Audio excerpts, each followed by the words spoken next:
Good afternoon. Welcome. My name is Roberta Abrams, and I am the president of the Jewish Federation of Northern New Jersey. I'd like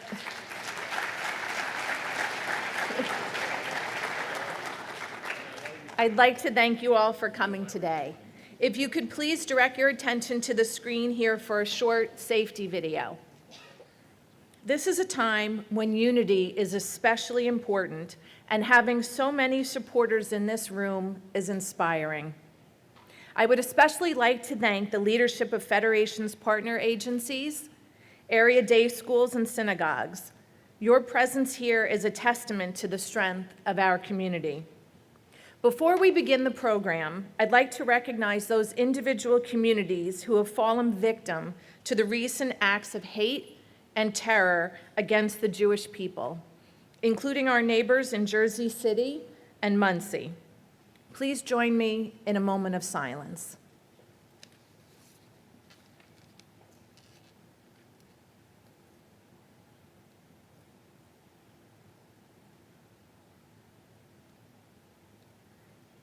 Thank you.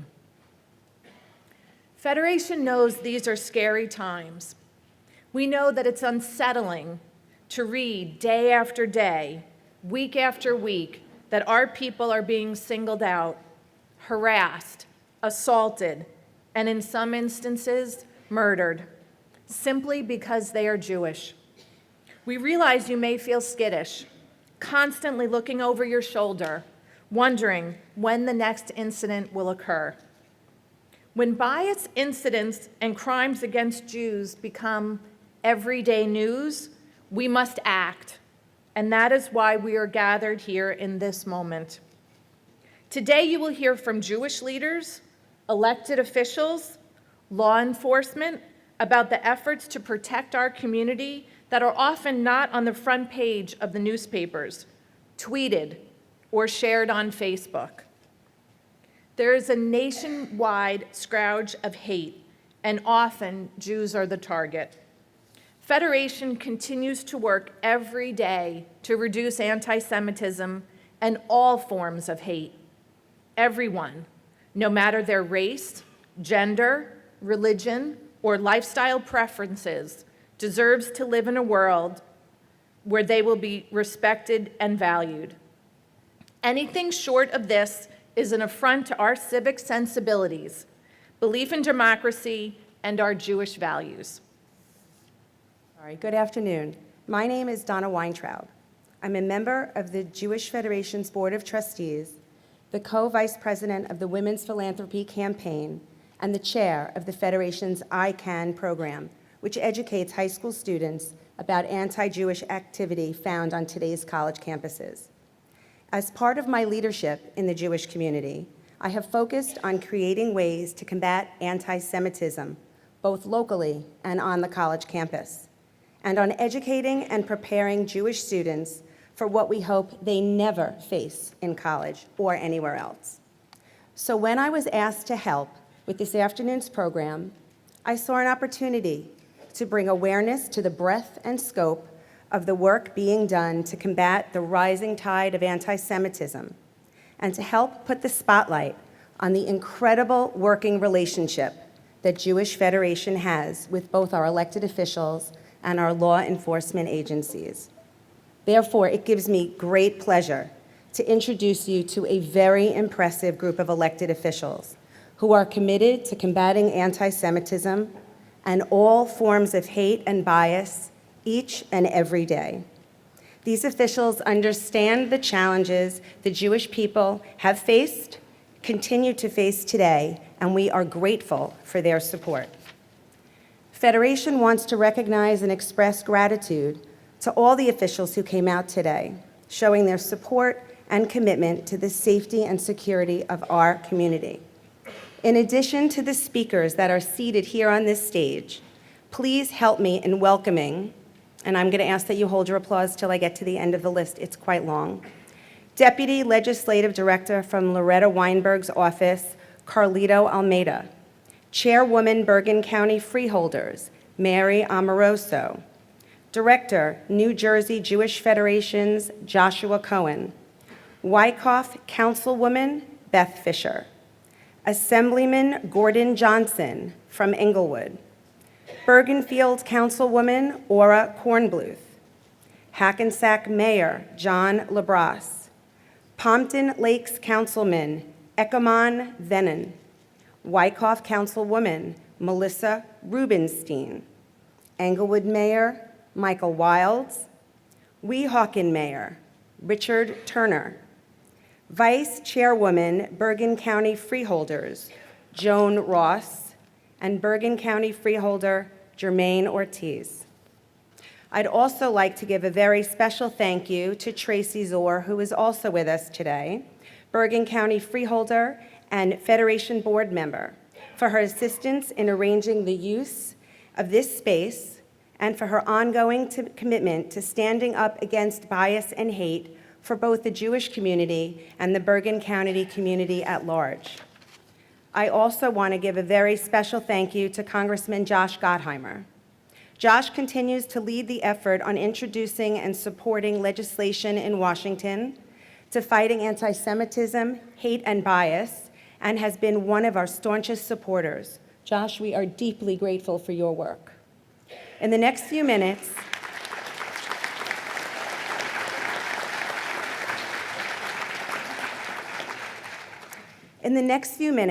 we will hear from our steadfast friends in Washington, Senator Bob Menendez, who I see is not here yet, Senator Cory Booker, Congressman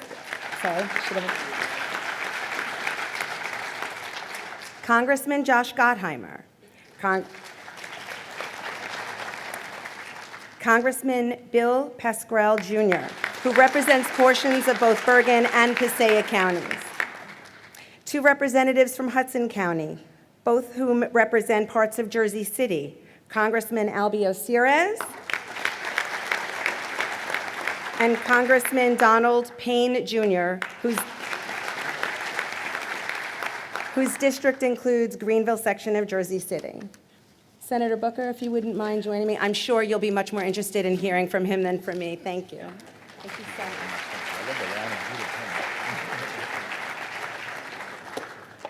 Good afternoon, everyone.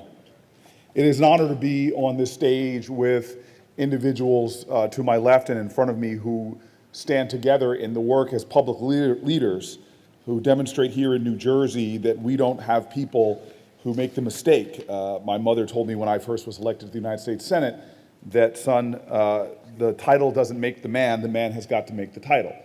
And we have men and women here today who are truly committed to earning their honorable place in elected office.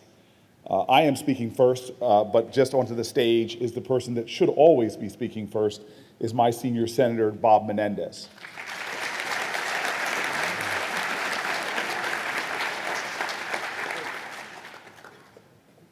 Senator Menendez and I stand in lockstep as your 2 United States senators to stand firm in the values of our state and of our nation. And now more than ever, or as much as ever, this is an important time that you understand that your leaders stand with a sense of conviction. To me, on one of my trips to Yad Vashem, I was pulled aside by a rabbi who told me a story that when then President Obama was at Yad Vashem, that a rabbi told him the story of going to United States of America up in Seattle, and he was an elderly man and wanted to visit the Holocaust Memorial, a small memorial they had there in Seattle, Washington, and he wanted to go because he himself was a Holocaust survivor. When he got there, as I was told this story, there was a man in full military regalia there that said he had to come and meet him. And he informed him that he was part of the group of American military soldiers that liberated the camp in which he was there. And the rabbi said to him, "Thank you, I'm so grateful." He stopped him, he says, "No, I'm actually here to apologize to you." And the rabbi was taken aback. Why would this man apologize? He was a part of the liberation of the camp. And he expressed his confusion. And the man in military regalia said to the rabbi, "I want to apologize to you because we got there too late." This is something we must understand, that hate grows like a toxin, like an infection, like a weed, and there is no waiting. Any signs of hatred or anti-Semitism must be met with resolute, unequivocal, determined force to stamp out hatred where it exists. In this great nation, it has no place. I'm honored to work in the United States Senate with Bob Menendez and with our entire congressional delegation to join in a chorus of conviction that hate has no place in our state. But we also understand that we have to take official actions. It was Martin Luther King that said, I can't legislate you to love me, but I can pass legislation to stop you from lynching me.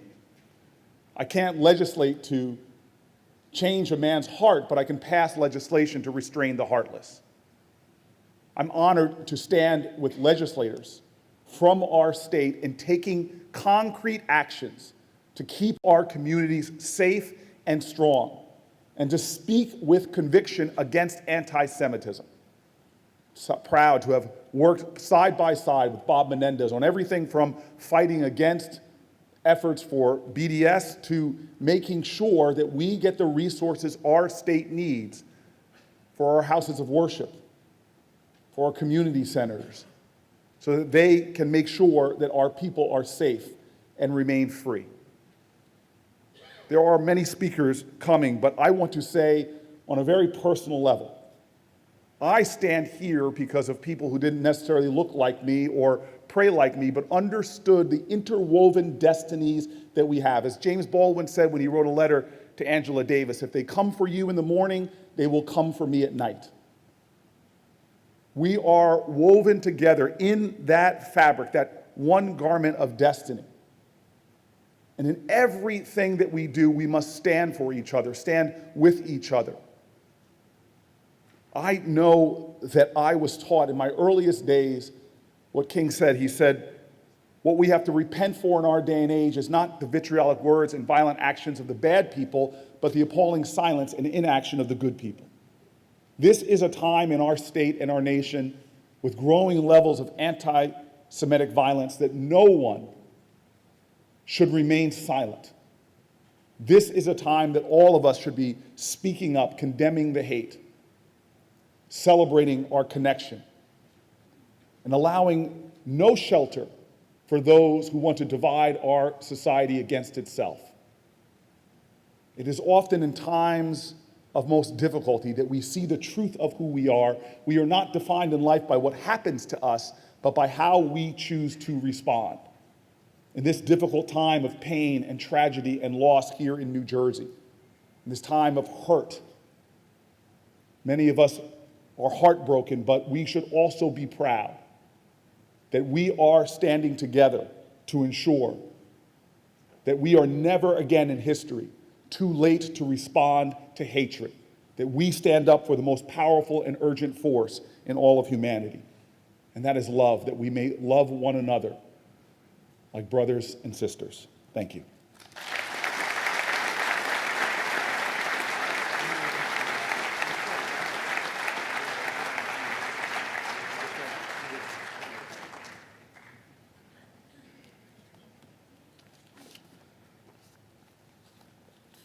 Well, good afternoon. I always try to be on time so that I can go before Cory Booker has to speak, but I failed at that today because other events were overwhelming me. So I am once again pleased to be with the Jewish Federation of Northern New Jersey, Madam President, to your director, to all of you. I have stood with this community through thick and thin in the past, and we stand with you once again today.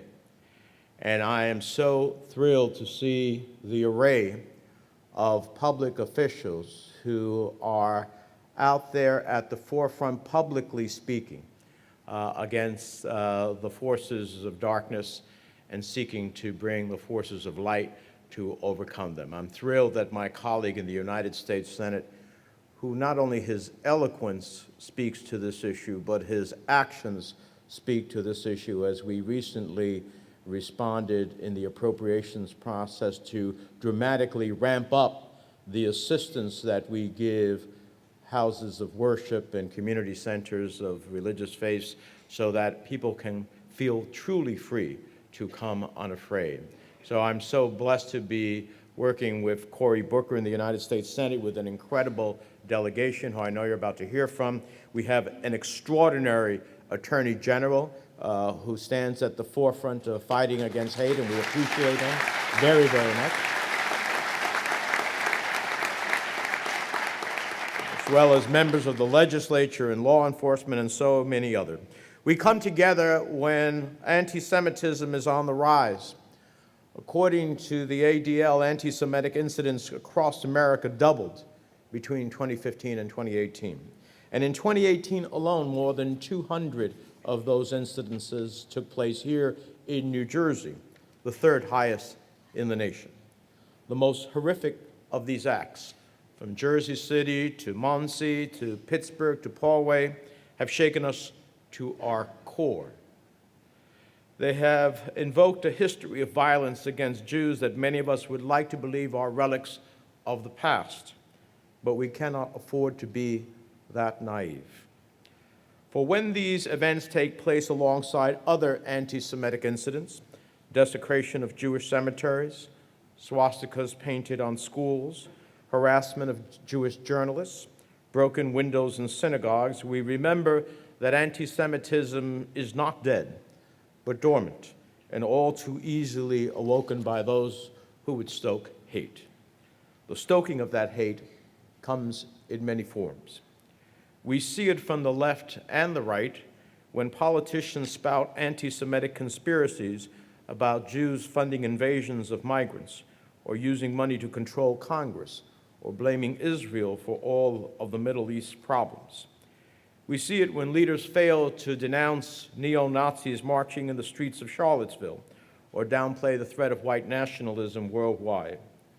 We see it when tech giants not only shrug off anti-Semitism online, but profit from its spread on social media. And we see it flourish in radical fringe groups that represent people of all backgrounds, colors, and persuasions. Anti-Semitism is like a cancerous tumor that grows larger with every act carried out in its name. And slowly, these acts create a permission structure that tells even more misguided people that it's okay somehow to act out on the hatred in your heart. A signal that says it's okay somehow to paint a swastika on a school or beat people on the streets of Brooklyn just for how they look or dress, use anti-Semitic slurs online, or fire on peaceful worshipers in a synagogue.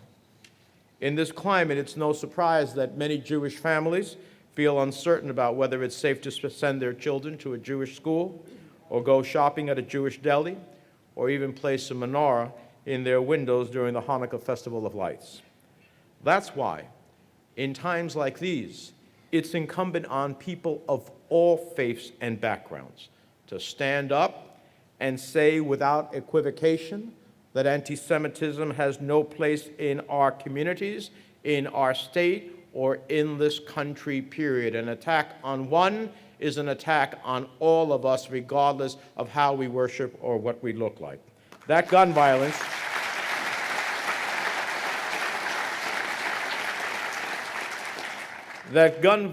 or violence for that matter of any nature has no place in America, period. That in a country founded on ideals like religious freedom and equal rights, everyone should be able to worship without fear, period. We know that nothing can bring back the 11 members of the Tree of Life congregation murdered that fateful day. Nothing can bring back the lives claimed by hate last year in Poway, California, or just a few weeks ago in Jersey City. Nothing can fill the hole left behind in the hearts of their families, their friends, their colleagues, their fellow worshipers. But my friends, make no mistake, some things can be done to combat the growing threat of anti-Semitism in this country. In my mind, we need to educate our children that because someone looks different or prays in a different way, that they are just as precious in God's sight as those of us who look or worship in a different way than them. That tolerance and a respect for the diversity of our people is critical for a better future. Some things can be done to shore up the security of Jewish schools and synagogues and other minority institutions, which I'm working with others and leading in the fight in the Senate to realize. And surely some things can be done to disarm hate and reduce gun violence across this nation, something I will not stop fighting for until the day that common sense gun safety reforms become law. And I'll continue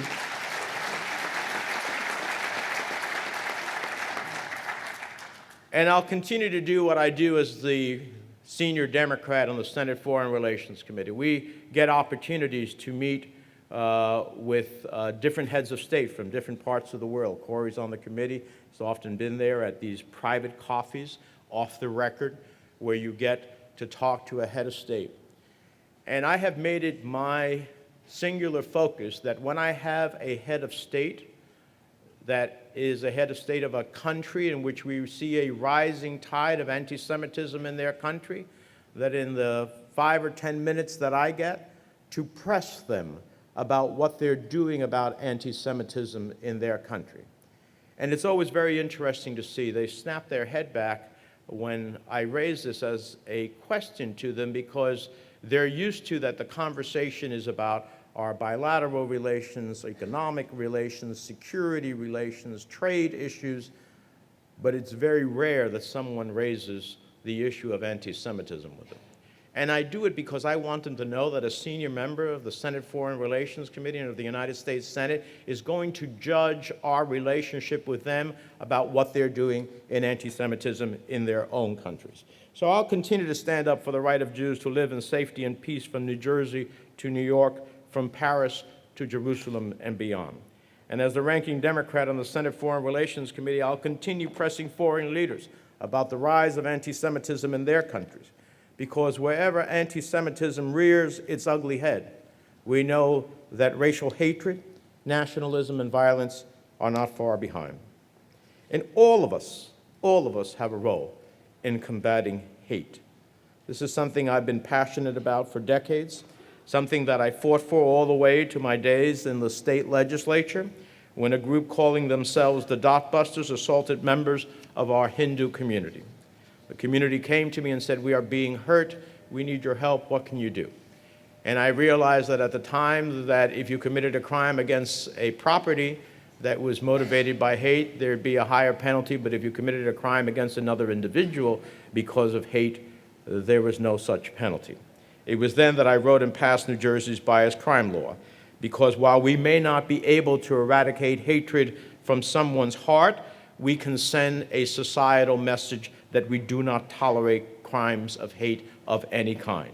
It took years to pass, just as it took years in Congress to pass the Matthew Shepard Act, which finally made it a hate crime to commit violence against anyone based on their race or religion or sexual orientation.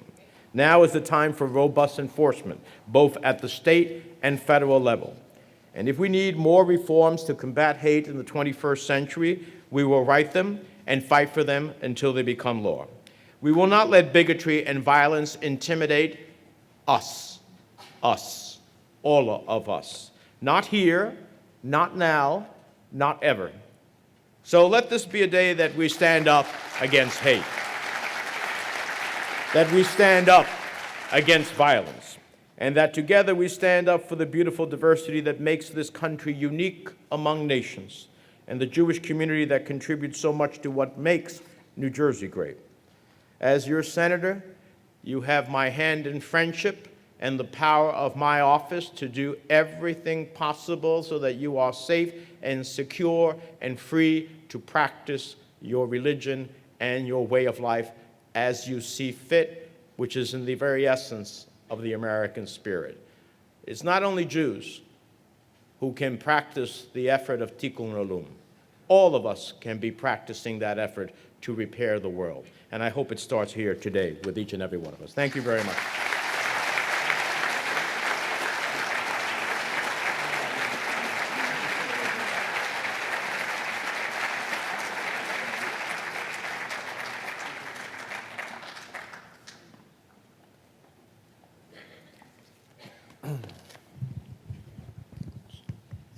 I've got to lower this.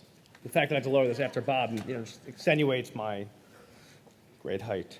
And speaking after Senator Menendez, who has been a lifelong champion, as you've heard, of our community, the Jewish community of New Jersey, and of course, U.S.-Israel relationship, is an enormous honor.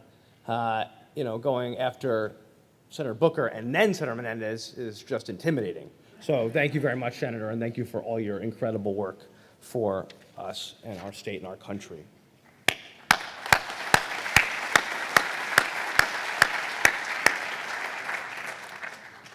So I was with my 7 and 10-year-old before I came here today and told them why we were gathering.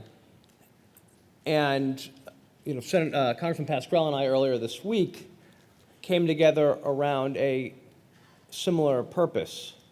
And so my daughter said to me, "You talked about this earlier this week, didn't you?" Because I addressed it with her, of course, given what's going on in our state and our country.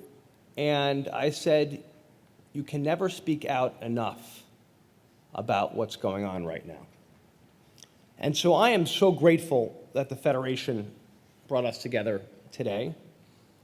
I'm grateful that Tracy is an incredible leader and got the space. But it's so important that we not only come together today, but continue to come together, because he who is silent assents. And we must never, ever, for 1 minute, whether it's Islamophobia or racism or targeting the LGBTQ community or targeting Jews, we must never, as a country, as a state, ever give our assent.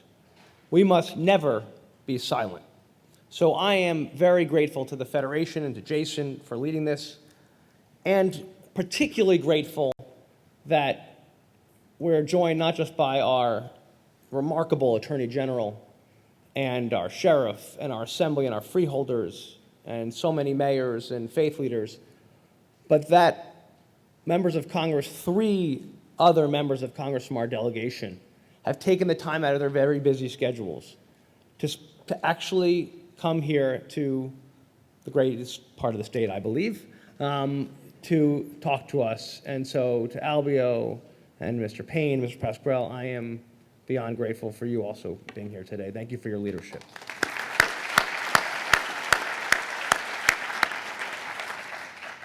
A lot has been said, so I will be brief about my thoughts, but the attacks in recent months are reminders that anti-Semitism, as both senators pointed out, is sharply on the rise. Not just around the world, as we know, but right here in our backyards. In our middle schools, on campaign signs, in our town councils, in our cities, in Muncie and Jersey City most recently, but more than 10 in the last months. And as the ADL has reported, which we just heard, we are now 3rd highest state in the country. Not something that we exactly want to put on a bumper sticker about the state of New Jersey. 1,879 attacks against Jews and Jewish institutions in 2018, near historic levels. Physical assaults on Jews more than doubled over the previous year. We've come together to speak out against it. And obviously, after Muncie and the lives lost in Jersey City, we remember those who've passed and may their memory be a blessing. But what brings us together even more today than remembering is redoubling our commitment to preventing future attacks and anti-Semitism, to ensure our communities are better protected from these threats. We must remember that we here today in New Jersey must reiterate the fact that we are a no-hate state. We may have our ups and downs, as we've had since the beginning of time, but let me be very clear to those who like to peddle in it. Hate is not and will never be welcome here in New Jersey.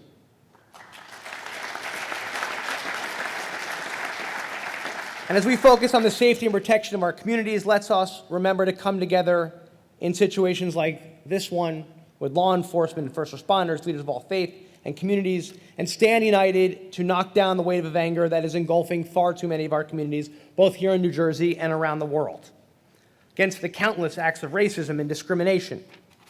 Others may want to fight us to fight one another. You see what they try to do every single day to try to divide us instead of uniting us together against evil. Because if we are divided, there will never be real progress. But we can't let them win. As it said in Proverbs, hatred stirs up strife, but love covers all offenses. I remain as hopeful as ever that we can stop the hate together and make sure that love overcomes all evil. Like many of my colleagues, I remain committed to keeping our schools and our religious institutions and communities safe. What Senator Menendez talked about and has been an excellent leader, along with my colleagues here on the New Jersey Office of Homeland Security and Preparedness and many faith leaders, as well as members of Congress, pushing for the Nonprofit Security Grant Program and ensuring that our religious institutions apply to fund security enhancements like barrier and screening tools and safety improvements and training for our congregations, our schools, our mosques, our nonprofit institutions, our churches. It's very important, and I know many of you here are faith leaders, it's very important that we work together and that we apply. We've clawed back to the 5th District in this area, $2.9 million from Washington for this program since 2016 to protect our children and protect our communities. And in Washington, together with our delegation, we voted to reaffirm our commitment to fighting anti-Semitism through the Never Again Education Act to teach and help fund programs about the Holocaust and make sure that our children know the history to prevent future attacks and discrimination. We've stood together on the nonprofit security grants, and we've pushed for more resources because it's so essential, and we must continue to do that. We've co-sponsored the National Opposition to Hate, Assault, and Threats to Equality Act, or the No Hate Act, to strengthen federal laws that combat hate, speech, threats, and attacks, and improve national hate crime reporting. But I think Cory said it very well when he talks about we can do everything on the legislative front, and we must, but all comes back to the heart. And I know that we come together today because we all feel deeply, very deeply, that we must not allow hate in our schools, in our communities, in our homes, that it takes work to fight against cable news and social media, and the anti-Semitism that sometimes boils up in our own ranks between our friends. We have to stand up and make sure that we stay united because, to quote King, of course, the moral arc of the universe is long, but it bends toward justice. It is not going to happen overnight, but that's why we keep coming together day in and day out, because if we stop speaking out, that to me would be the worst crime. We must stand together every single day, every single weekend, local officials to federal officials, friends and families to churches and synagogues and mosques, to make sure that in the greatest country in the world where our best days will always be ahead of us, we never let hate win in the no hate state. Thank you and God bless you. And Congressman Bill Pacrell.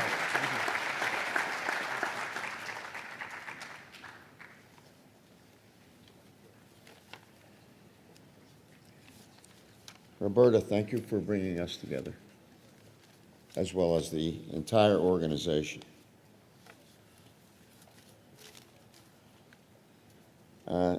This is not going to be a legislative moment for me. We've heard, and I associate myself with the ideas of resources, but this is more than resources and legislative motivations and endeavors. This is about what we really feel. In Isaiah 6, chapter 8, the Lord said at a very difficult time, I'm told, who shall I send?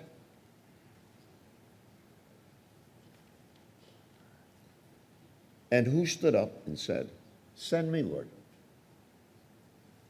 This is for everybody. You are not going to be able to hide as a spectator any longer. And when you realize that you are a participant, that means even And page 8 headline. Today, because as I follow my brothers, what's with one is for all. And the famous words, who will come for me when there's no one else to come for? See, we are involved as we grow in our cubicles. We stay within those cubicles because they're safe harbor. Today's headline, Trump's travel ban could expand. Who will come for me? Who will come for me? This has absolutely nothing to do with Democrat and Republican. This has to do with me as participant and you as participant. So, it's not legislative, as important as that is, because this grant money didn't just come out of the sky. It was hard work. But domestic extremism has been with us many, many moons. And when the Congress was warned in 2008 and 2009 in a report of what that domestic terrorism included, the Congress, in its wisdom, and the administration, two administrations in its wisdom, did nothing. Zero. Because they were afraid. We sing a song in church I go to, when I go to the church. Be not afraid. That's what all of this is about. You don't want to separate yourself from the others. You want to make sure that you're on that boat with everybody else. This is an issue at heart, not of legislation. At heart. 10th anti-Semitic attack in a week. In a week. So defeating this poisonous extremism, which does not occur in a vacuum in a culture. We know history so well, and we know nothing about culture. Zero. Oh, maybe a couple of professors know about it. They could teach us what we should do when we're in Vietnam, in Iraq, Afghanistan. We know nothing. We must demand federal aid, all right, but we must demand we all get involved. That doesn't take legislation. To protect our synagogues, and to protect our churches and our mosques and other venues of worship, it'll take more than millions of dollars. I was proud to stand with the Speaker of the House this week to send formal authorization for this program that we've all referred to today. It's a crucial step, but it's only a start. The best way of neutralizing extremism isn't reacting to it after another attack, but deactivating that boiling rage before it explodes. And the only way to do that, I am convinced, the only way to do that is recognizing others' pain as my own. As my own. And then recognizing that if not, the pain was delivered upon this person, it would be delivered upon me for maybe another reason or the same reason. No, this is not small potatoes. This is a critical point for our society to see if we could rise above many of the things that we have learned without being taught. We have learned to separate ourselves, that we need protection against the person sitting next to me because of how he cooks his food or what language he uses. This is a universal thing, because a crime against a Jew is a crime against me. That's a tough step to take to say that.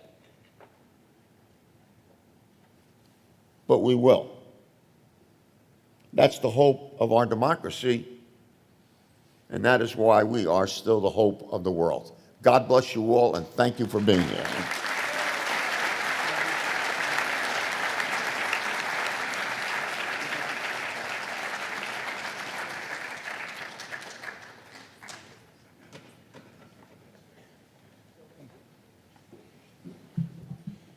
Well, good afternoon. I have to raise the mic a little bit, Josh.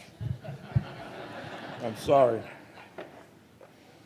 First of all, let me thank the Federation for putting this together and for my colleagues that are here. We could not be more proud of the two senators that we have in New Jersey than Bob Menendez and Cory Booker.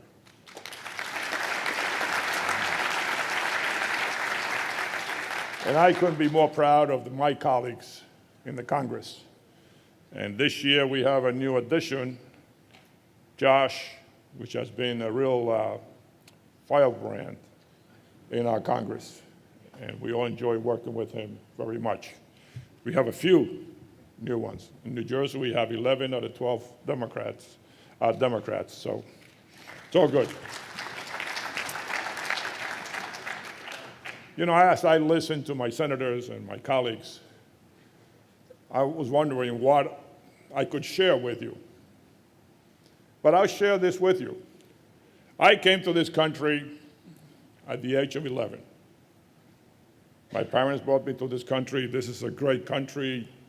You're going to have freedom. You're going to be able to speak. You're going to have security. I was 11 years old. I registered in school.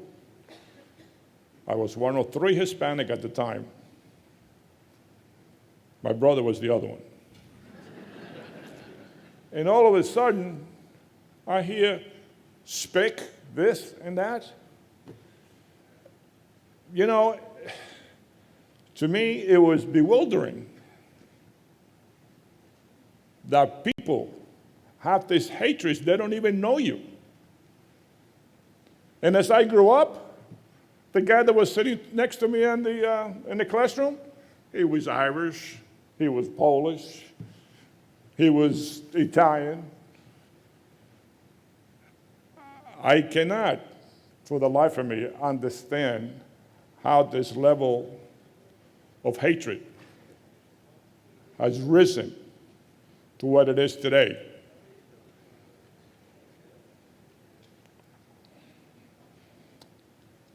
You know, this anti-Semitic, this hatred,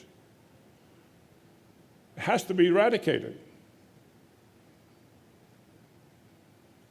I learned a long time ago that not everybody in this world is good. That not everybody in this world is accepted. But I learned one thing, that we should never give up. We should never let them win, because love is much better than hatred.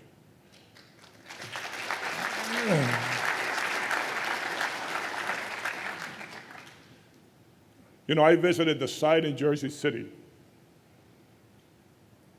You know, and I went home to my wife. And I was sick to my stomach. when I got home.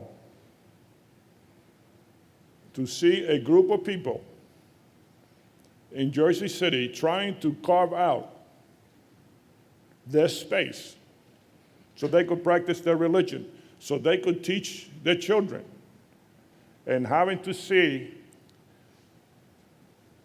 that delicatessen, that store that was so shut up just because they are a little different. Not because they're good human beings, they don't hurt anyone,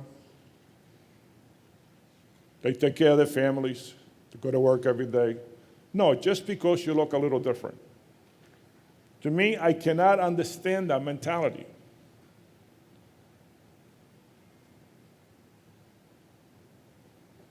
You know, so when I went home, I was, like I said, I was sick. And I shared this with my wife. You know, I've been married 39 years to a Jewish woman. I survived. No. No.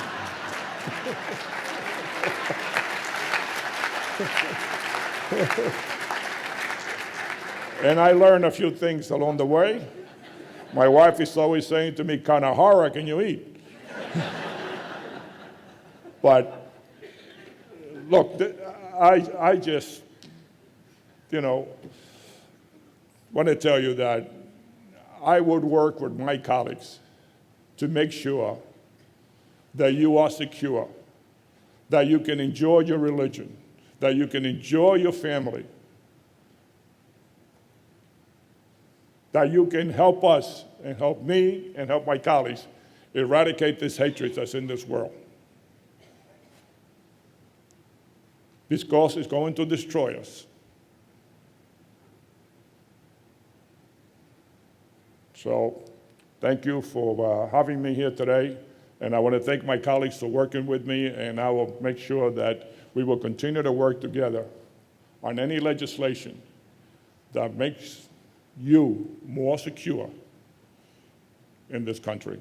It gives you the ability to practice your religion as free as you want it, to live with your family as free as you want to look like you want to share friendship with who you want to, without the concern for safety of your life. And I promise you that I will continue to work towards that. Thank you very much.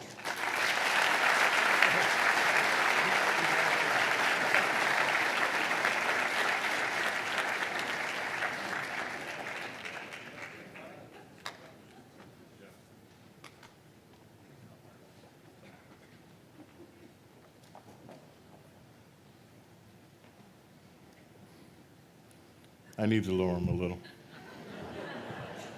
I'm closer to Josh. Well, let me just first say thank you for having me today. Seniority has its privileges. We were in seniority row there. And if you think Senator Menendez feels bad following Cory Booker, just think about being the last guy up. It's not easy. Josh should have been last, but it's his district, so he gets to go first. So. Just FYI, full disclosure. So, good afternoon. I want to thank Arianella Novak for organizing this event. And I want to thank President Abrams, CEO Jason Seamus, and everyone here at the Jewish Federation of New Jersey for the great work that they do in our communities. Understandably, we're all quite concerned about the recent events. The attacks in Jersey City and Muncie, New York have brought a renewed focus on anti-Semitism. Let me be clear that violence and hatred has no place in the United States of America.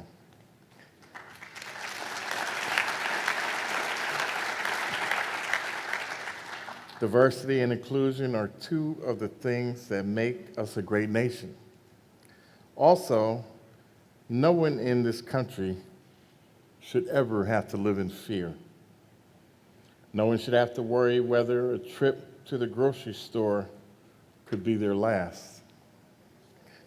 I take the issue of anti-Semitism and hate of any kind very seriously. When I heard about the Jersey City shootings, I went into the communities the next day.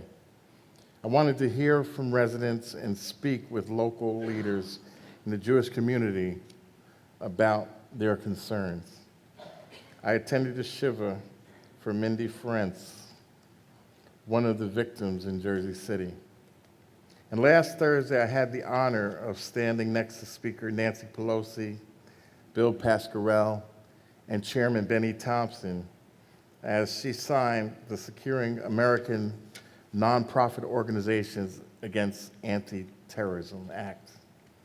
This bill will provide $75 million in grant dollars every year for the next 4 years to protect communities, organizations. If the bill becomes law, temples and faith-based institutions could upgrade their physical and digital security systems.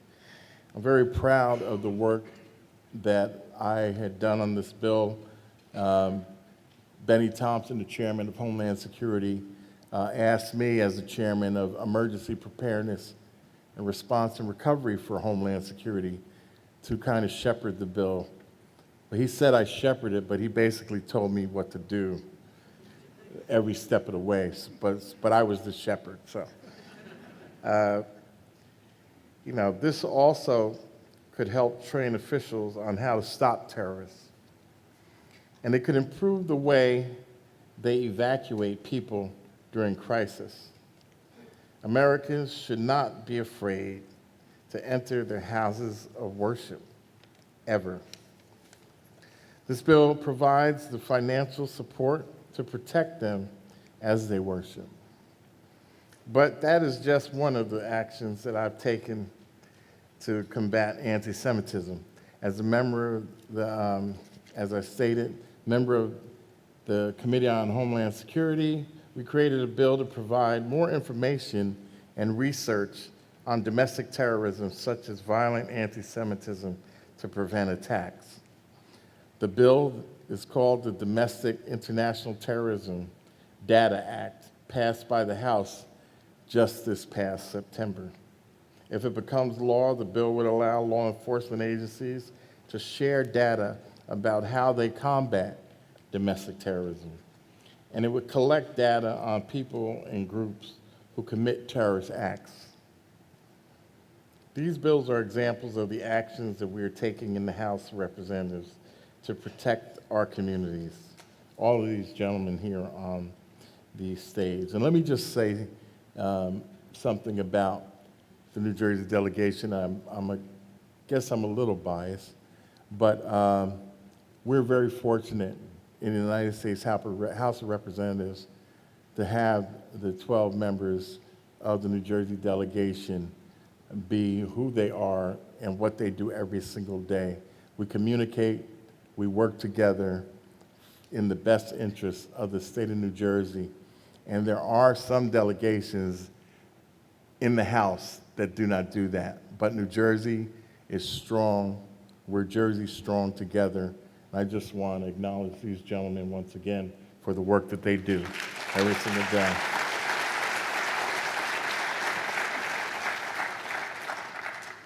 But we're not going to sit and watch hate force any community to go into hiding.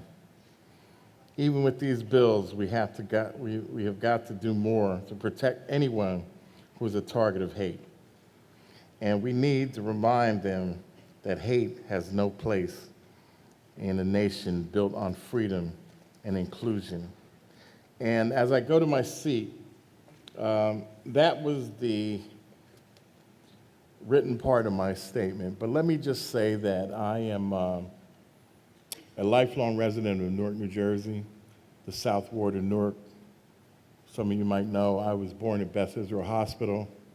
I still live 4 blocks from there all my life. 3 generations of my family have lived on the same street for over 60 years. So I'm not going anywhere. It's been my home for over 60 years. And I attended Maple Avenue School as a youngster. And also, my after-school program was at the YMHA on Chancellor Avenue.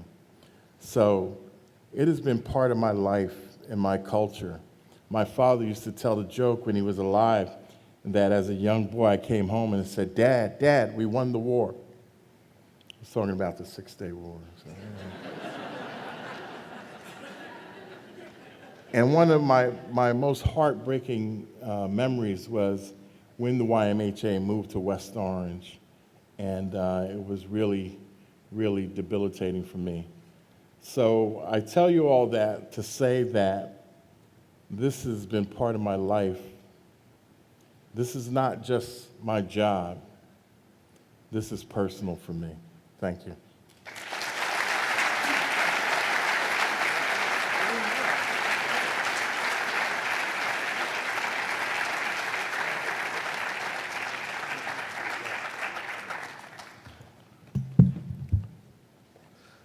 Thank you to all our elected officials. We really appreciate all your thoughts and all of your support for the Jewish people. You are our voices in Washington, D.C., and we are grateful that you are there for us. I also wanted to point out that fighting hate is not a Democratic or a Republican position. And it is, and it has to be, a bipartisan position. Though we don't agree on a lot, we all agree that there is no place for anti-Semitism or any other kind of hate in the United States of America. I was fortunate to be at a recent meeting with the Attorney General, with Congressman Payne and Congressman Gottheimer, but also with Special Envoy from the State Department, Ilan Carr, who all reiterated the support of both the administration and the Congress to fight anti-Semitism. My name is Dan Schluffman, and I'm a member of the Jewish Federation Board of Trustees. I'm also the chairperson of our Jewish Community Relations Committee. When a community like ours goes through a crisis, like what we have been experiencing, the question may come up, what is actually being done? What are we doing here? We heard some great speeches, we'll hear some more people, but speeches alone are not going to solve this problem. I'm about to introduce some very remarkable officials whose hard work ensures our safety as best as possible. The partnership between law enforcement, community leaders, elected officials, and you, we all have a role to play here. It's not just them, it's all of us. It's what's going to make the difference each and every time there's an incident. But before I introduce the esteemed members of law enforcement onto the stage, please join me in welcoming New Jersey Assemblyman Gary Scher. Gary Scher is here today to speak to us about an exciting new piece of legislation that was just signed that will have a significant impact on our community. Gary.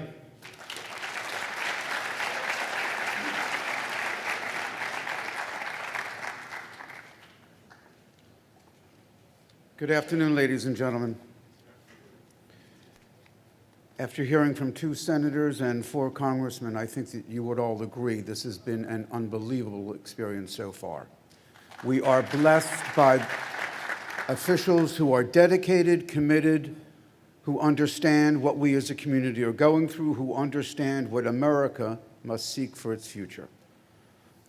I serve in the New Jersey State Assembly. I believe some of my colleagues are here with us today as well. And I wanted to share with you some of the initiatives that we're taking in the Assembly, in the State Senate, and through the governor's office. Many of you may be aware that last year the legislature put into the budget, and the governor immediately agreed to sign a bill which would provide $1 million for target hardening of institutions throughout the great state of New Jersey. We tried to up that a little bit more, and unfortunately we could not do it. But I will tell you that last week, Senator Joe Cryan of Union County dropped a bill in the Senate, and I dropped the same bill in the Assembly. Tomorrow, both bills will be voted on in their respective houses, providing an additional $1 million for target hardening in the state of New Jersey. That means churches, synagogues, mosques, community centers. Let me also share with you that tomorrow, Senator Jim Beach from Cherry Hill, and he has given me the honor to sponsor the same bill in the Assembly, will be dropping a bill establishing the crime of domestic terrorism. The same bill you heard about in New York is coming to New Jersey, ladies and gentlemen. And I will tell you offhand that both bills will pass. They have the firm commitment of Senate President Sweeney, the firm commitment of Assembly Speaker Coughlin. And ladies and gentlemen, I will tell you also, they have the extraordinary commitment of our great governor, Governor Murphy. Let me also share with you something which you may not be aware, and that is in 2015 and 2016, the governor and the legislature came together and allocated $25 per child in every parochial and private school in the state. Many people said to me at the time, I'm the prime sponsor of the bill, came to me and said, why should the state be doing this for parochial school children? And my response, and the response of so many of our colleagues, was because these are also New Jersey's children. We're not taking these funds and teaching catechism or teaching Talmud. We're taking these funds to protect all of New Jersey's children. In 2016 and 17, that figure went from $25 to $50 per child. In 2017 to 18, that figure went to $75 per child. And in 18 to 19, this current fiscal year, the sum is $150 per child. That is $22.6 million of state commitment.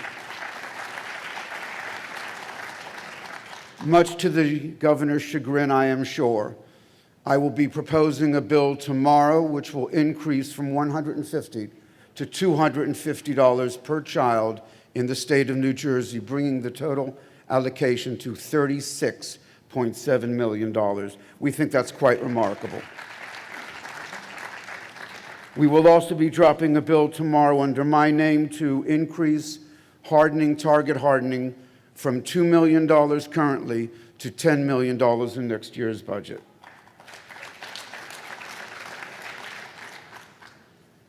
After hearing the eloquence of members of the House of Representatives and members of the Senate, it's clear to all of us that there is such firm commitment, but that firm commitment must be translated into action as well. And all of us bemoan anti-Semitism, and I remember having a brief conversation with the governor on January 1st, where he said to me, Gary, we've got to get to the root cause of this.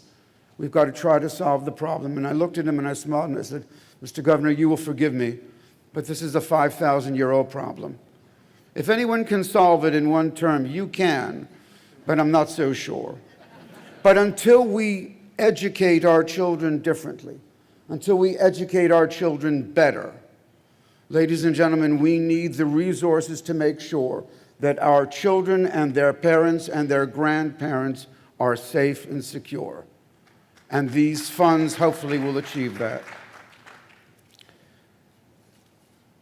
As a final note, I wanted to share, two things with you. The first is today's event was magnificent. To the President, to Jason, to the Federation here and federations throughout the state. If we didn't understand clearly the important role that Federation takes as the voice of the Jewish people, whatever their belief, whatever their culture, whatever their tradition, we understand it now. I will tell you the 4 congressmen and the 2 senators were wholly committed to that which has been said today. But I will tell you they are reaffirmed in that as a result of today. That's what Federation can do. That's what your involvement through Federation, through T-Chan-J, Agudas Yisrael, the OU, whatever organization, but probably principally the Federation, can achieve and can do. Last comment, if you'll allow me. On the Thursday after January 1st, the governor convened a meeting of Jewish officials throughout the state. Jason, I know you were there. I had the privilege to be there as well. The most fascinating comment came from Colonel Callahan, who is the head of the state police. And what was his comment?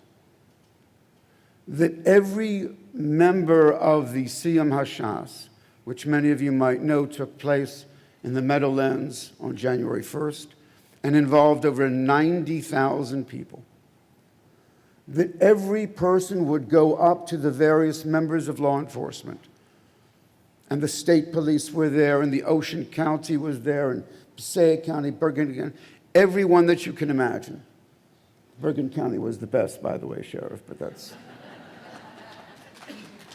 Every person at that event, that momentous event, went up to members of law enforcement and said, "Thank you."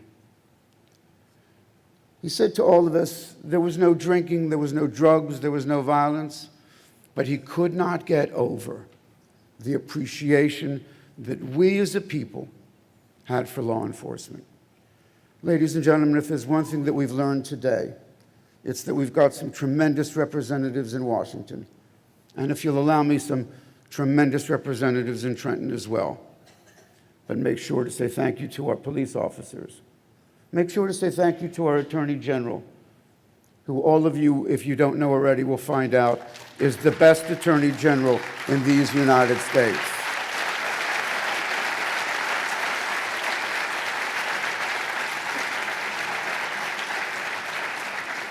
Ladies and gentlemen, it is a privilege. You'll forgive me for speaking so long, but there's so many important things to say. The most important of which for me is to translate our good intentions into actions that will benefit our children and the Jewish people throughout this whole country. Thank you very much.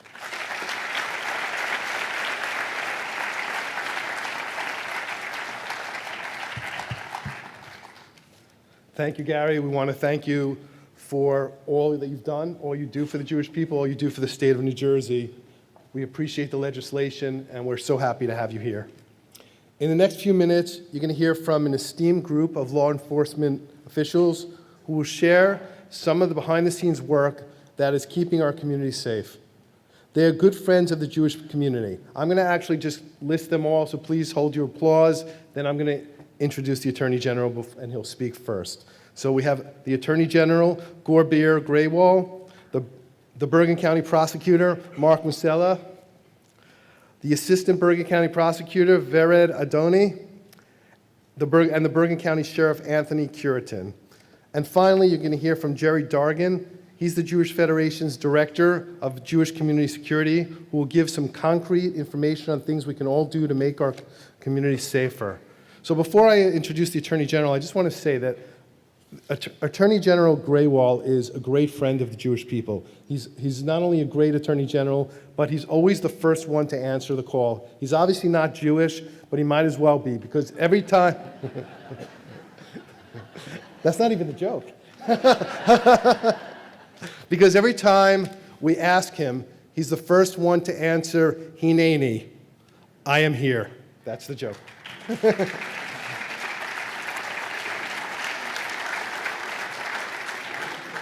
I'm sorry that we have to ask so much, unfortunately. It's a shame. He more than probably anyone else really understands anti-Semitism. He understands hate. He's also probably one of the best speakers I've ever heard, and he's just a tremendous person, and it's my honor to introduce the Attorney General of the state of New Jersey.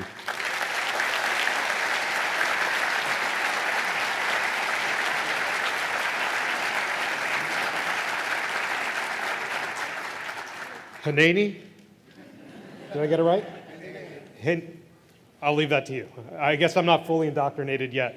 Good afternoon, everyone. It's an honor and a privilege to join you. I want to thank the Federation for bringing us together. I want to thank my good friend Jason, Roberta, and everyone else who participated in putting this program together.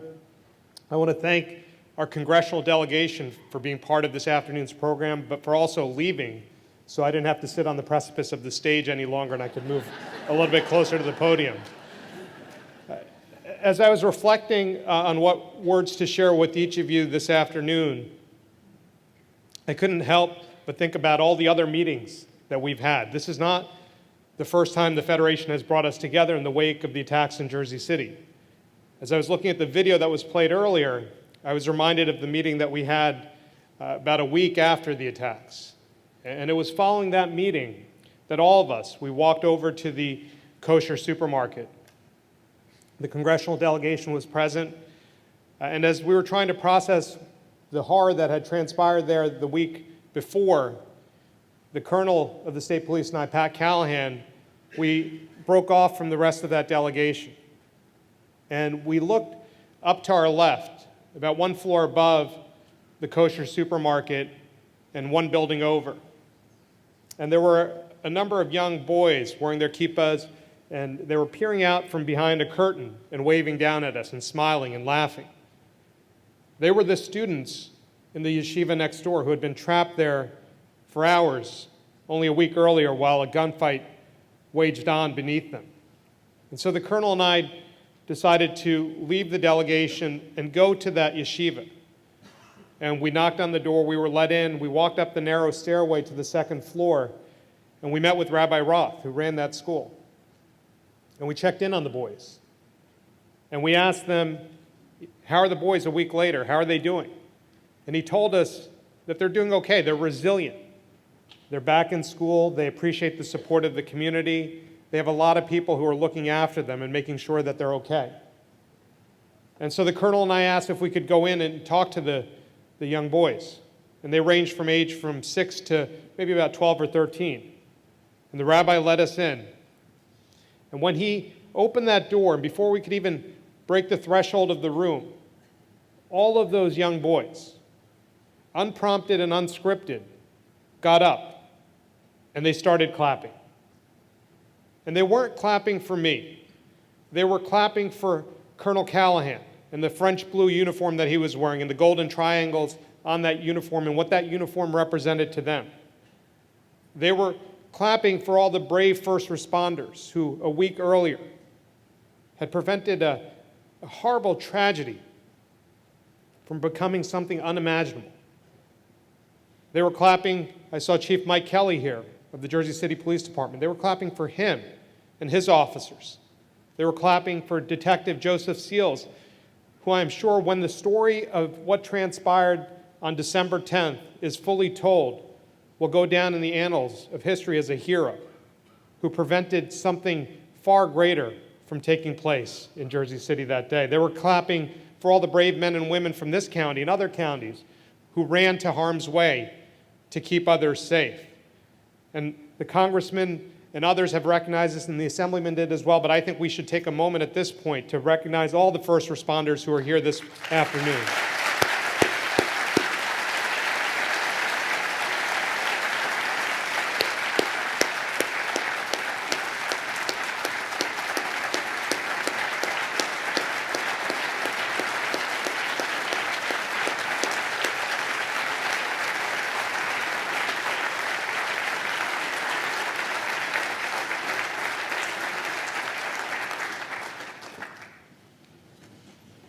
And as that scene in that small classroom was unfolding, I looked at each of those young boys.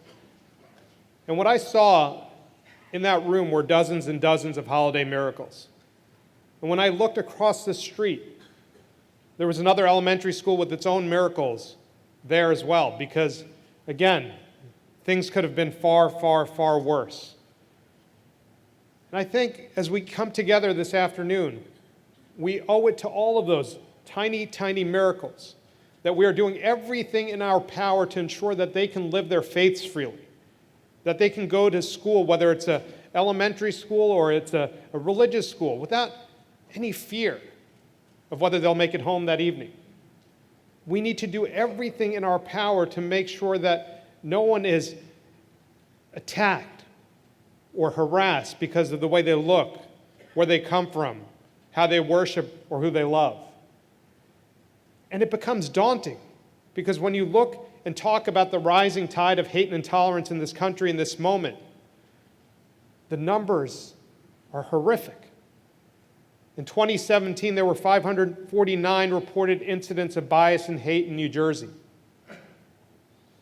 In 2018, the following year, 569 such reported incidents. In a few days, we will release the numbers for 2019. And in a word, they are troubling.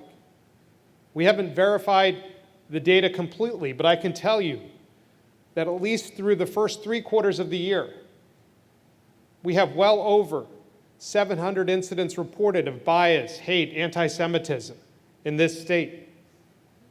And what's most troubling about the data that we're seeing is the majority, over 50%, of the known offenders are young people.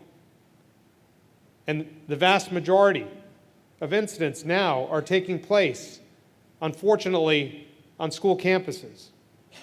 And they range from graffiti where people put horrible, horrible images that we thought had disappeared on school walls, or that we had hoped had disappeared. Swastikas, and they include incidents of physical violence against others. And it's daunting when you look at that tide continuing to rise and our young people succumbing to it. So the question naturally becomes, what can we do about it? What should we do about it? And I think it starts with rooms like this one, when we come together and we sit and we stand shoulder to shoulder across faith traditions, law enforcement, community leaders, saying, as has been said multiple times before this evening, not now, not here, not ever, by saying that we do treat in New Jersey an act of hate against any one of our communities as an act of hate against all of our communities. Now, there are other concrete steps we've got to take. Those of us in law enforcement, we have to investigate and prosecute these cases to the fullest extent of the law. We have a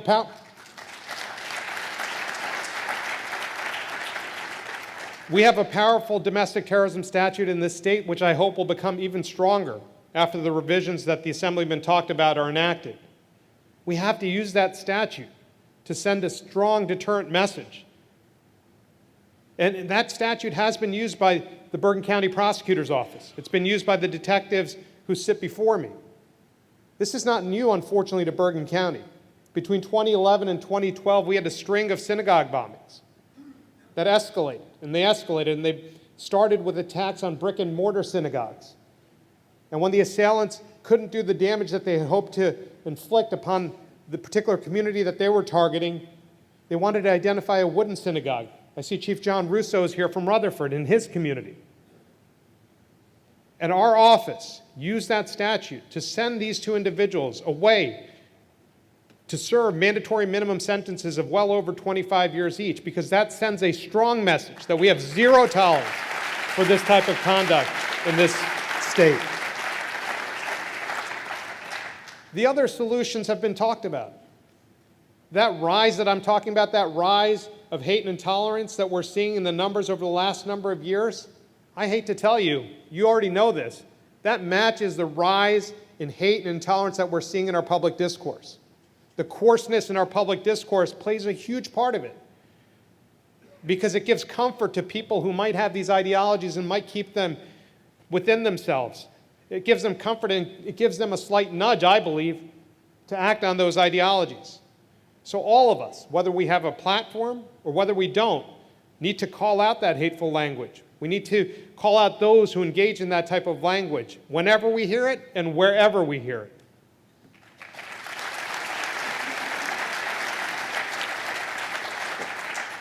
And when it comes to our young people, those of us in law enforcement, we need to treat that act of vandalism, that act of anti-Semitism, when that swastika is painted on that school wall, as symptomatic of something bigger. We cannot let that pass as kids being kids. We can't let that be treated with an ordinary station house adjustment. We need to revamp the way we deal with bias incidents in our schools by having the school assembly, by having the teaching moments, by having the mandatory education pieces about the Holocaust, so people know where these ideologies lead and not to engage in this type of conduct in the future.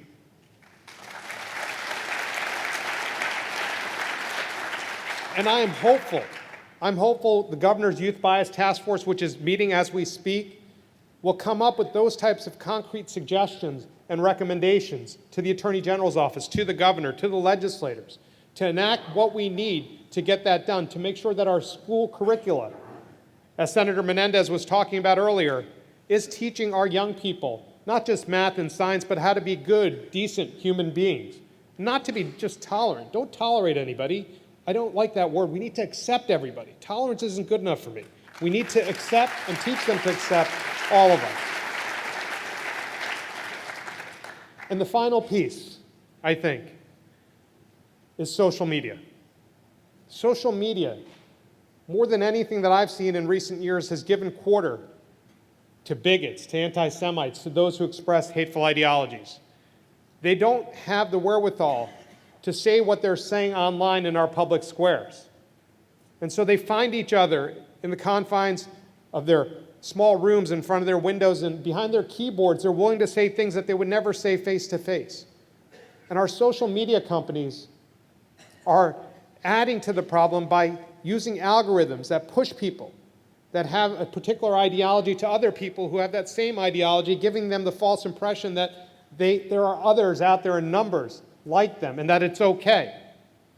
And so, from my perspective, we will be doing and are doing our part to hold accountable hateful Facebook groups, hateful Twitter groups, hateful groups online that are inciting and encouraging violence.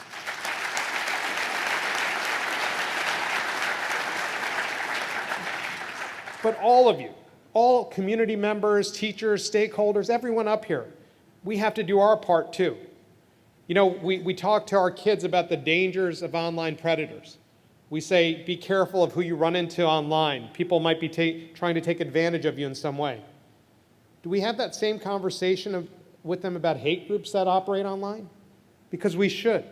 And it starts at our dinner tables. And it starts maybe tonight to talk to our young people about being careful when they're online so they don't succumb to the lure of these types of groups, because they are out there actively recruiting in this moment. I'll leave you just with the final thought, which gives me hope in all of this. And I think, again, it's our young people. That's where the hope lies.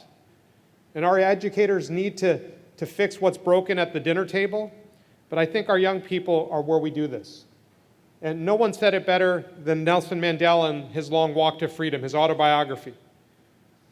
After spending 27, nearly 30 years incarcerated in an apartheid state in South Africa, Mandela wrote in his autobiography that no one is born hating another person because of the color of their skin, their religion, or their background. People must learn to hate. And if they can learn to hate, they can be taught to love, because love comes more naturally to the human heart than its opposite. We have to teach our young people to love. Thank you.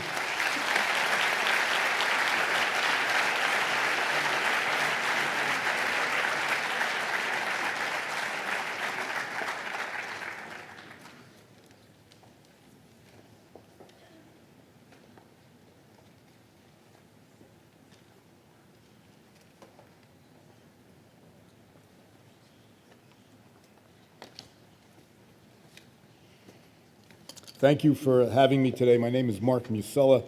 I am the Bergen County Prosecutor. I want to thank Jason and Roberta and the Jewish Federation for inviting me here today to speak.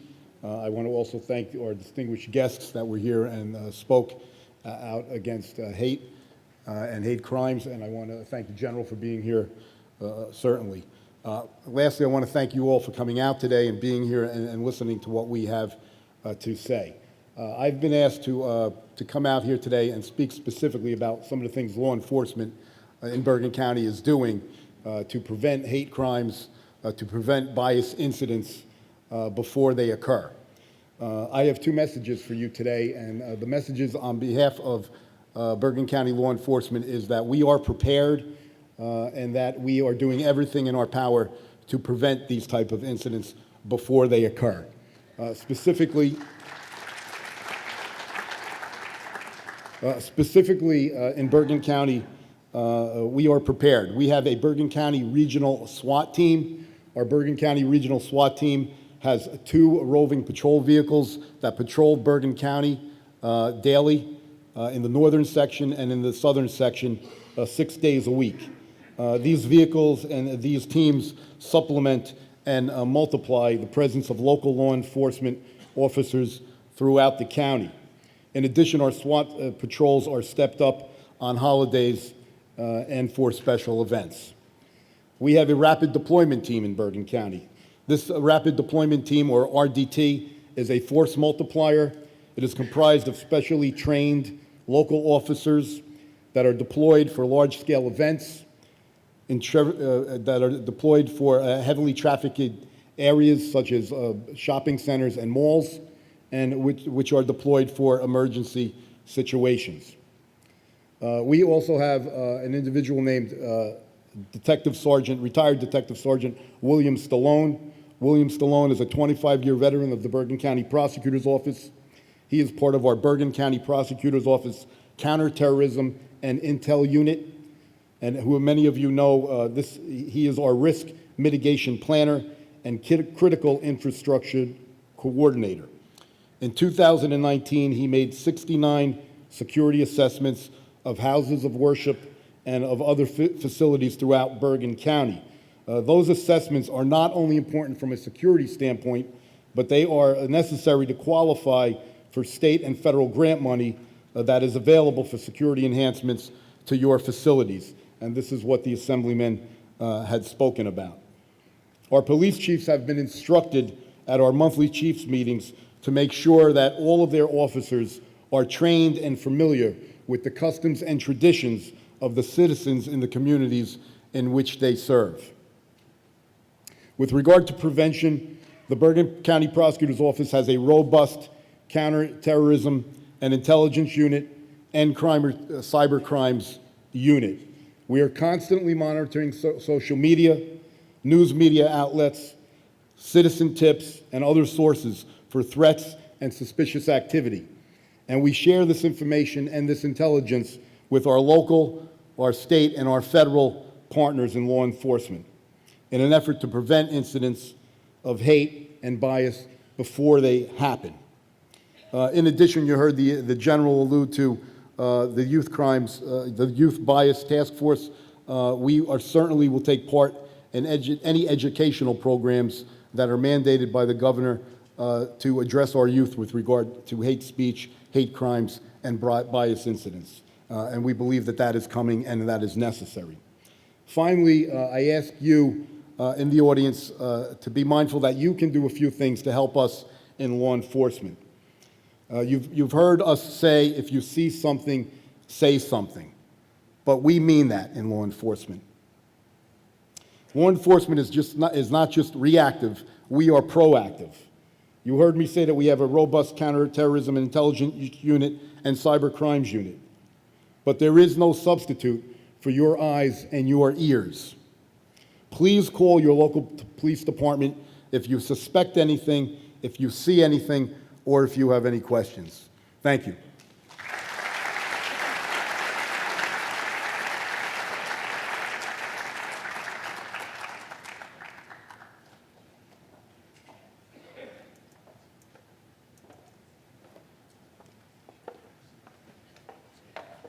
Good evening, everyone. My name is Vera Dodoni. I'm an assistant prosecutor at the Bergen County Prosecutor's Office, and I had the bias unit in our office, and I've been the head of the bias unit for the last 10 years. I've had the opportunity to attend gatherings like these well too often and recently, and I sense there is a great deal of confusion and many, many questions from members of the community regarding how law enforcement and the Bergen County Prosecutor's Office are handling recent bias incidents. The most frequent and urgent question we get from the community is the following. When the Bergen County Prosecutor's Office deems a particular incident a bias incident, why isn't the offender automatically charged with a bias crime and prosecuted? So I'm here to answer that question. And I'm going to start with just giving you a brief definition of what a bias incident is. It's in New Jersey, there are acts which occur on the basis of 9 protected classes. And they're race, color, religion, disability, sexual orientation, gender identity or expression, national origin, or ethnicity. Now, bias incidents are criminal only if the underlying purposeful and bias-motivated conduct violates a provision of the Code of Criminal Justice. Every bias crime is also a bias incident, but not every bias incident is a bias crime. While bias incidents around our county have increased, particularly against the Jewish community, very few of those incidents have resulted in criminal charges against the offenders. And the question is why? Verification of motive is critical to the determination whether a bias crime has occurred. Bias or prejudice must be the motivation of the act in order to be determined a bias crime. And I want to use an example here. If a person argues with you over a parking spot, and in the course of the argument, he assaults you and also directs anti-Semitic remarks at you, no bias crime is committed because the motive for the assault was not your religion, but the dispute over the parking spot. But that's an example of a bias incident, and that does not constitute a bias crime. On the other hand, if a person purposely assaults you for no reason other than you being Jewish, a bias intimidation assault charges may be filed under these facts because you were selected for no other reason of being Jewish. We know and recognize that the unique nature of suspected or confirmed bias incidents requires special treatment by New Jersey law enforcement community. Bias crimes in particular are message crimes. They're not committed against a particular individual because of who the individual is. They're committed against an individual because of what the individual is. Is he African American? Is he Jewish? Is he Hispanic, gay, transgender, disabled? Bias crimes are committed in order to send a message to the community that shares the victim's characteristics. Having said that, when it comes to offensive bias speech, please understand that we, in the law enforcement community, must balance a person's freedom of speech rights when assessing whether bias incidents involving offensive speech constitute crimes that are subject to criminal prosecution. That means that some of the bias or suspicious incidents of which you become aware cannot be prosecuted criminally. But bias incidents, while they may not be prosecuted, they do get reported to the Bergen County Prosecutor's Office, as well as to the Attorney General's Office and the New Jersey State Police. Know that we keep track of these non-criminal bias acts. All suspected or confirmed bias incidents are serious, and they're treated as such even though they're not prosecuted criminally.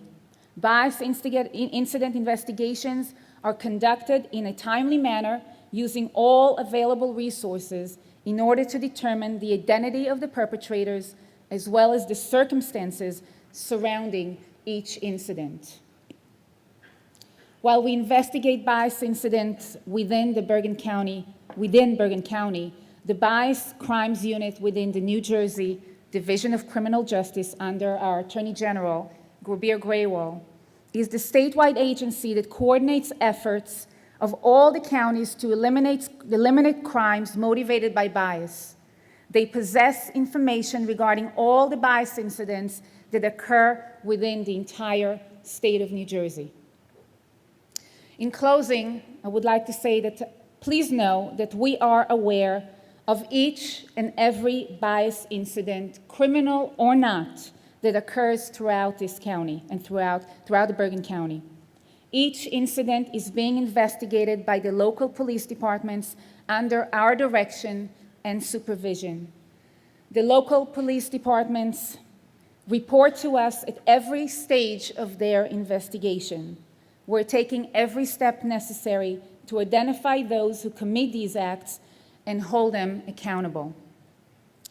On a personal note, I am Jewish and I'm Israeli, and sadly, some people in our society would believe that that's two strikes against me. The reason I'm telling you this is that I want you to know that I get it.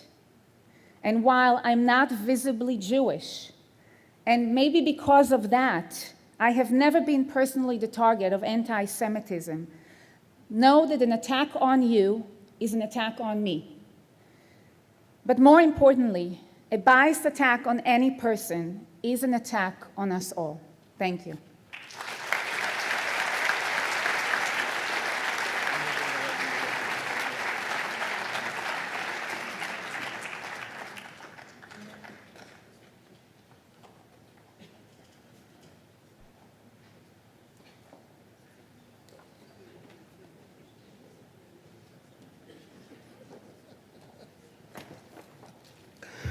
Good evening, everyone. How you doing?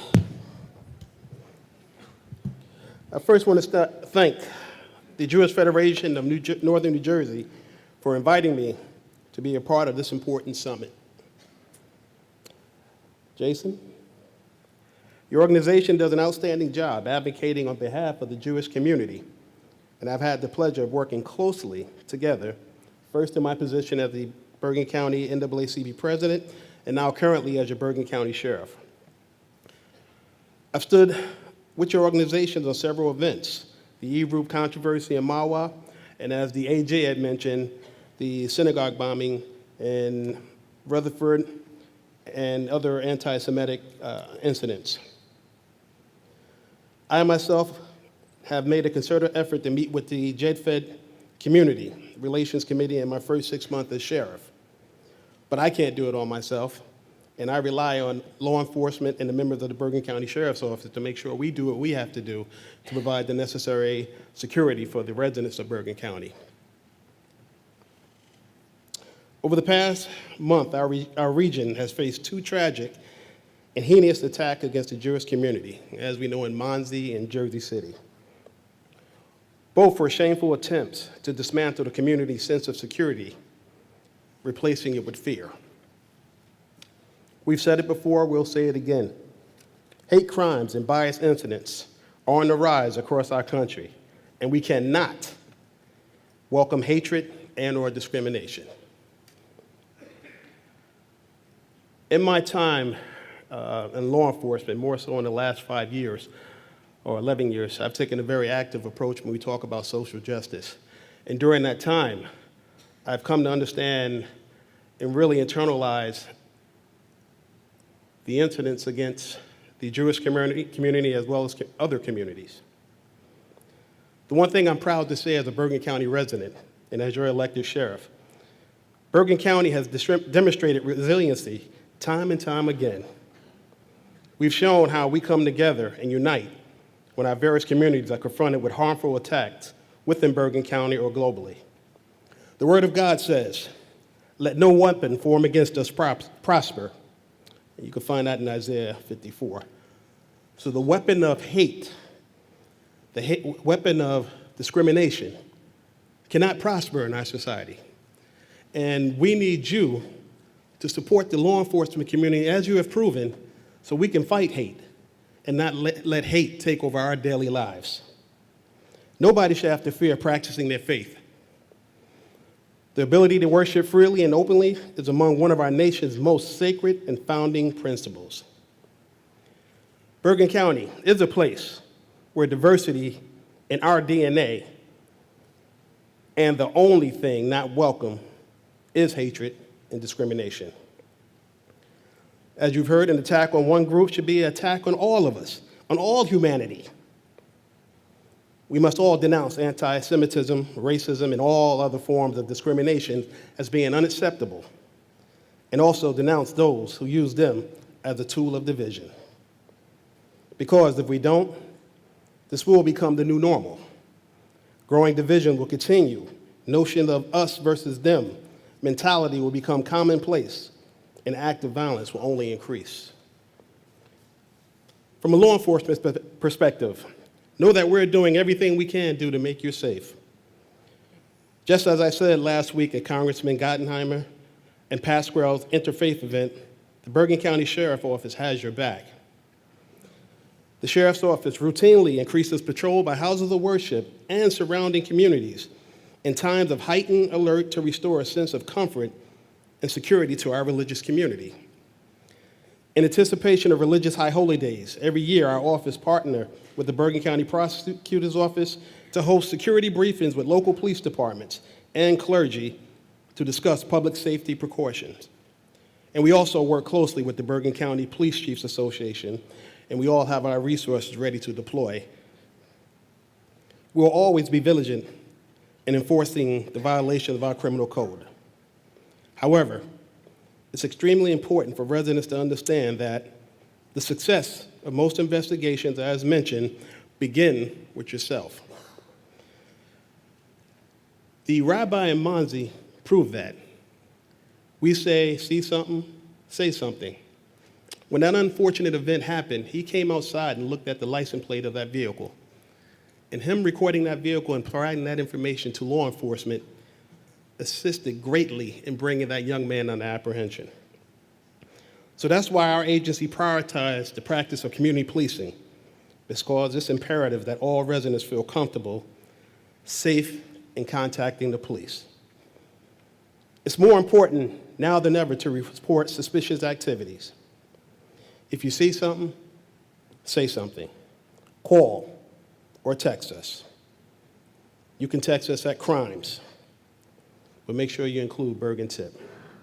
It is our mission to keep our residents safe, and we will continue to do all we can going forward. Thank you very much.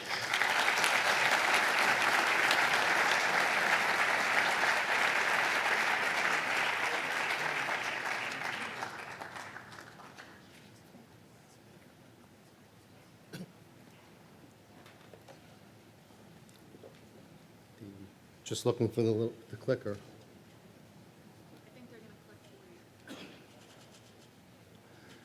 Good afternoon, everyone. My name is Jerry Doggan. I'm the Director of Community Security for Jewish Federation of Northern New Jersey. And before we get started today, even though the Attorney General thanked you, I think I need to personally thank the law enforcement officers within the room for everything they do for us each and every day, and I think we all should thank them again.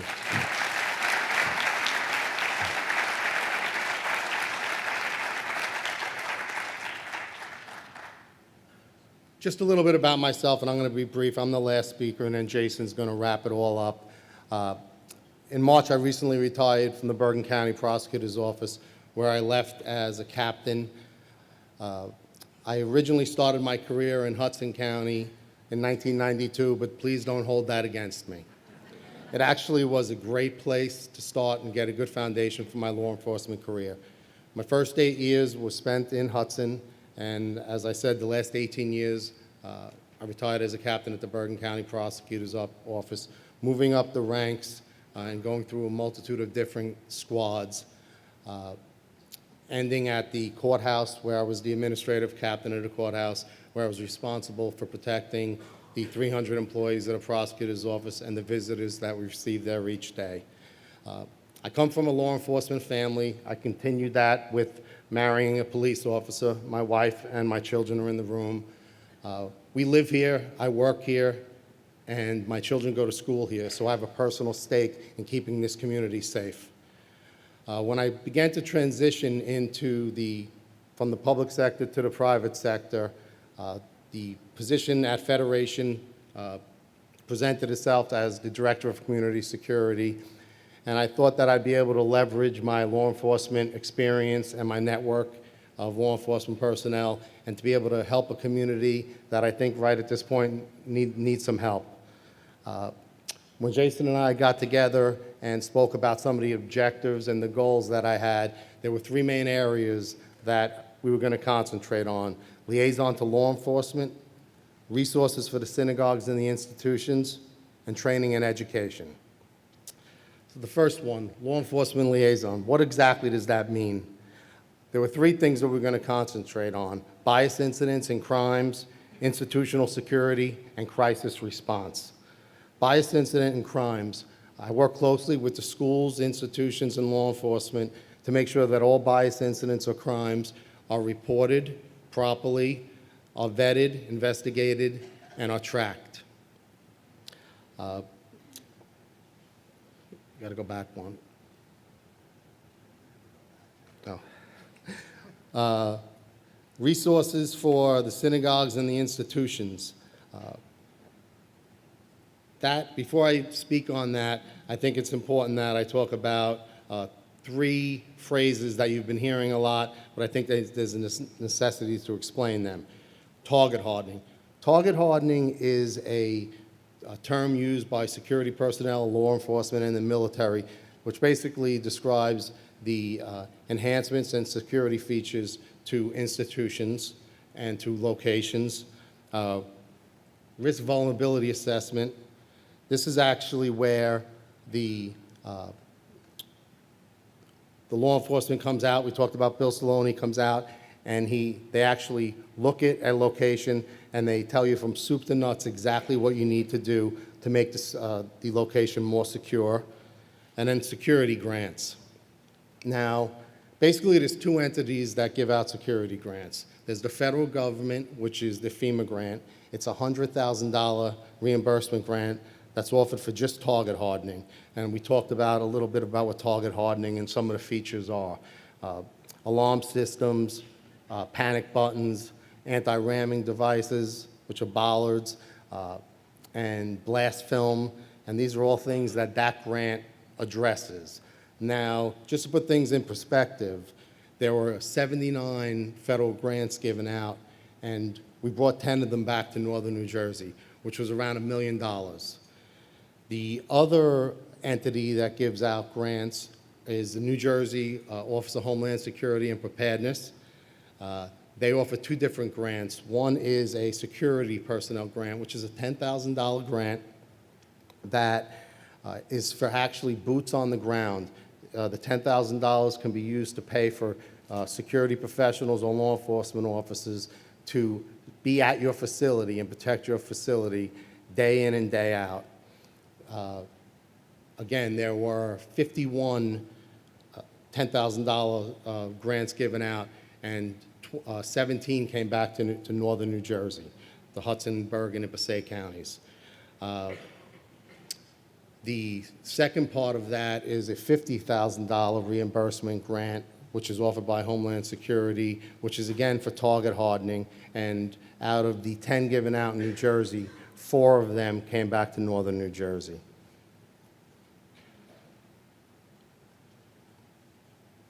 Go to the next slide, please.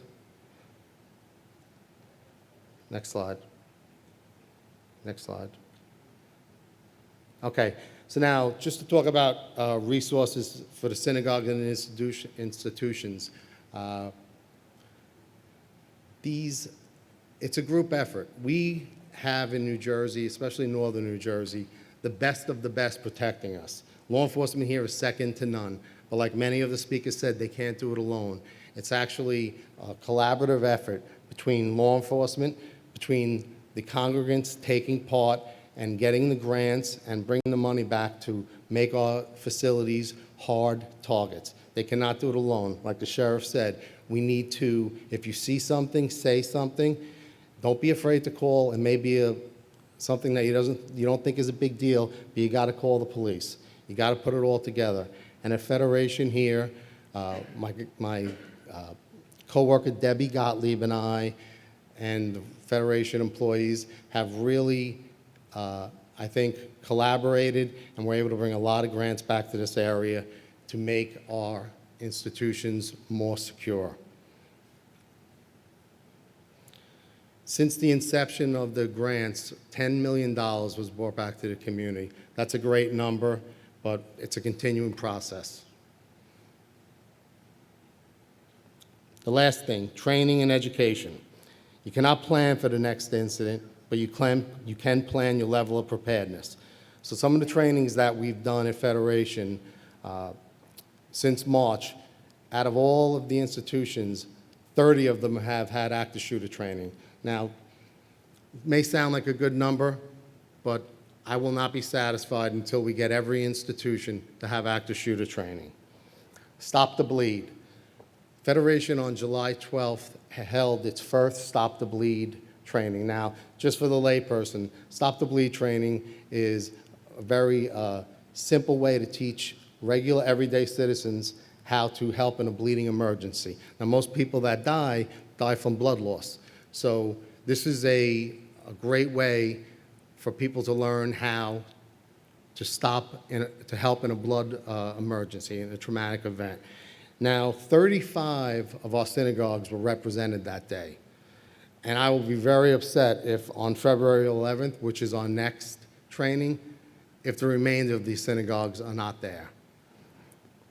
Cybersecurity, as the general spoke about, is an up-and-coming threat, and it's something that should be taken very seriously. And some of the trainings that we have help smaller synagogues watch out in case they ever become victim of it. Security and tabletop exercises are something that we've offered. The thing I'm most proud of is the SWAT team training. Now, I know the general and a few of the speakers spoke about the SWAT team, and Bergen is lucky to have them.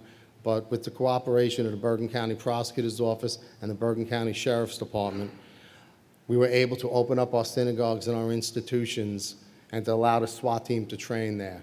And now when I say train there, I've watched it, it's impressive. The SWAT team goes in, they're there 6-7 hours, training at the facility and making sure that they know every nook and cranny of the location. So God forbid in an event, they'll be familiar with it when they get there. So I want to thank the Prosecutor's Office and the Sheriff's Department again for that training. Now, like it's been said, it takes a village to build a community, and it takes a village to keep that community safe. It's my hope that you leave here assured knowing that it's the partnership between law enforcement, elected officials, and you, all of you, that will ultimately be our iron dome for this community. Thank you.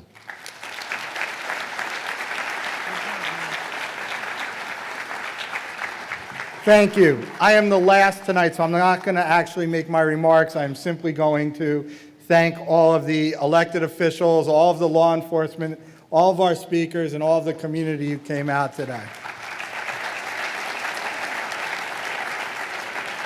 About 20 years ago, my wife Amy and I went to see Paul McCartney down in Florida. We treated ourselves, and after the third encore, Paul McCartney came out and said, "Isn't it time you all go home?" And so I say to you, thank you for coming tonight, and please go home.